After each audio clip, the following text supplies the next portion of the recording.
नमस्ते दोस्तों, मेरा नाम है किशोर। आपका स्वागत है हमारे इस चैनल पर।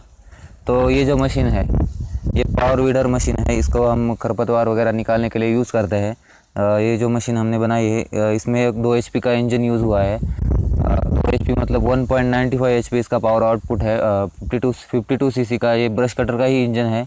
इसमें हमने गियर बॉक्स वगैरह लगा के चेन ड्राइव मैकेनिज्म देके इसमें हम ये वीडर फिट किया है।